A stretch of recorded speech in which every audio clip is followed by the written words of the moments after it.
Como foi a primeira longa noite? Sejam bem-vindos de volta ao Paranerd e hoje nós vamos apagar as luzes porque a gente vai falar sobre o evento mais aterrorizante da história de Westeros e Essos, aquele momento em que o sol se escondeu por uma geração inteira e o inverno não foi apenas uma estação, mas um apocalipse. Estamos falando, é claro, da primeira longa noite. Muitos pensam que a longa noite foi apenas uma nevasca forte que durou alguns anos, mas não foi. Foi um evento de extinção em massa. Imagina nascer, viver e morrer sem nunca ter visto o sol. As lendas da velha ama, aquela que dava medo em Bran Stark, dizem que os reis congelavam em seus castelos da mesma forma que pastores em suas cabanas. Mães sufocavam seus próprios bebês para poupá-los de morrer de fome e choravam, e as lágrimas congelavam em seus rostos. Mas o fato é, o que causou isso? Em Westeros a história é vaga. Eles dizem que os outros, os caminhantes brancos, desceram das terras de sempre inverno, trazendo o frio e a escuridão. Eles montavam em cavalos mortos e caçavam com aranhas de gelo gigantes, tão grandes quanto cães de caça. Eles varreram os exércitos dos primeiros homens e os filhos da floresta, que naquela época já estavam em guerra uns com os outros. Mas o fato é que, se olharmos por outro lado do mundo, as lendas do Império Dourado de Ygritte, em Essos, a história ganha um contorno muito mais sinistro e místico. Lá no leste, eles chamam esse evento de a traição de sangue. A lenda diz que o imperador de Pedra de Sangue usurpou o trono de sua própria irmã, a Imperatriz Ametista. Ele a assassinou e praticou necromancia e canibalismo e adorou uma pedra negra caída do céu. Dizem que esse ato de maldade foi tão profundo que a própria donzela feita da luz virou as costas para o mundo, e o Leão da Noite saiu para punir a humanidade.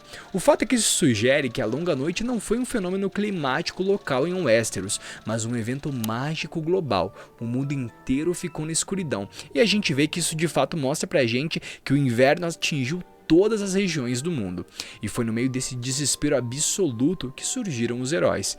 Em Westeros conhecemos a lenda do último herói, um homem que partiu para o norte congelado com uma espada, um cavalo, um cachorro e 12 companheiros.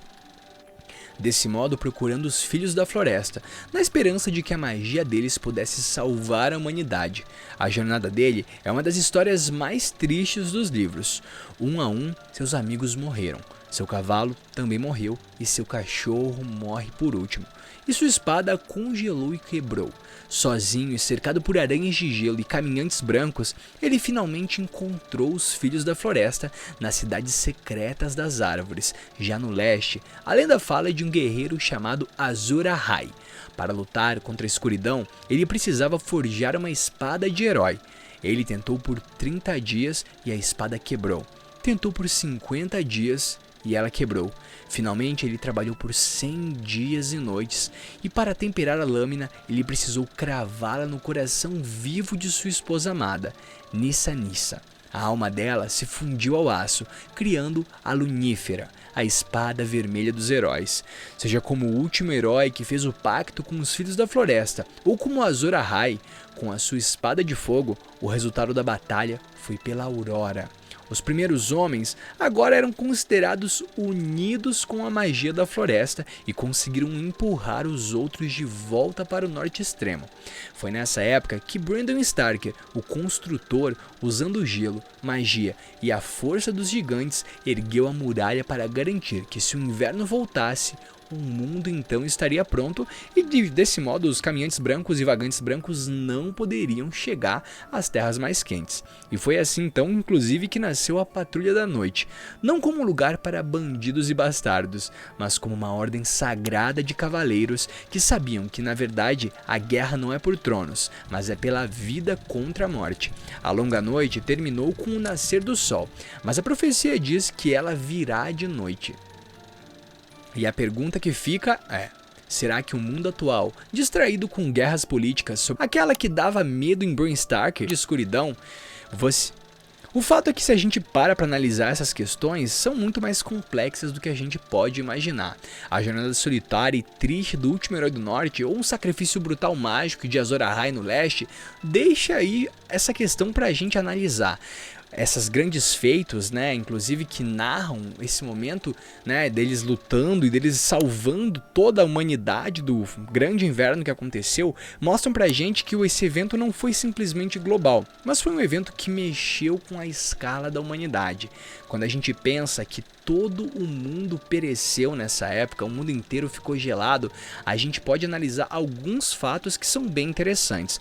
O primeiro deles é que se o mundo inteiro teve que lidar com essas questões, né, de um inverno global, onde todos os caminhantes brancos desceram aí para atacar pela primeira vez toda a Terra, a gente pensa que esse inverno, né, e esse polo norte que talvez eles tenham vindo, é muito amplo e existe ali inclusive uma sociedade.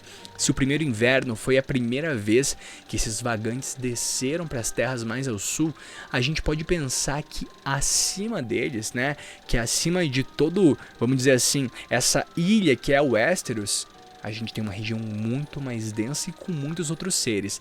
É só a gente lembrar que em Game of Thrones a gente não viu aranhas gigantes e os vagantes brancos montados nelas. Não, a gente viu cavalos de gelo que já estavam mortos ali, né? Esses cavalos necromânticos, mas o detalhe é, a partir de que momento que a gente pode olhar para isso e falar assim, ali existiam seres mágicos, ali existiam seres que não poderiam ser derrotados. O detalhe é que Game of Thrones mostrou uma parcela do que tinha acontecido, mas não mostrou tudo que poderia ter sido feito.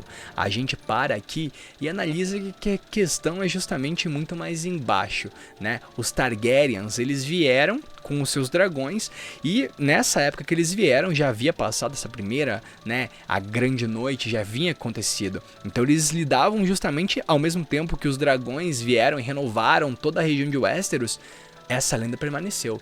Então a gente vê que o negócio é muito mais embaixo. E o meu grande questionamento que eu deixo pra vocês, rapaziada, é o seguinte: aonde eles moram? Como é a região dos vagantes brancos? Essa tônica ela é muito pouco explorada pelos livros do George R.R. Martin. A gente vê que ele deixou muito implícito qual é a criação. É o mal puro, eles cresceram simplesmente porque existe um deus do mal, é o mal que rege eles. Vocês entendem essa tônica? Qual que é a verdadeira face deles? E é isso que eu acho tão bacana. Se a gente não sabe qual é a verdadeira face deles, a gente tem que entender da onde que eles vieram, o que que eles são, da onde que eles, né, qual que é o verdadeiro objetivo deles. E eu acho que essa que é a tônica que fica aqui. Se eles não vieram, né, simplesmente do gelo, surgiram do gelo, eles vieram de algum lugar. Se eles vieram de algum lugar, existem outros deles. Eles são uma raça que se reproduz, né? E o detalhe que eu pego aqui com vocês, eles não são seres simplesmente ruins. A gente vê que eles têm armaduras, a gente vê que eles têm facas, a gente vê que eles têm espadas. Então eles sabem lidar com, né, mesmo que o material seja feito de gelo algumas vezes, a gente vê que eles têm o domínio aí, né, de construir ferramentas. Então provavelmente existe uma sociedade ali. E é aí que fica a questão, né? Será que eles podem voltar? Como será que é a casa deles? Essa questão aqui me pega muito, rapaziada. Eu vou ficando por aqui, espero que vocês tenham gostado do vídeo. Valeu, falou!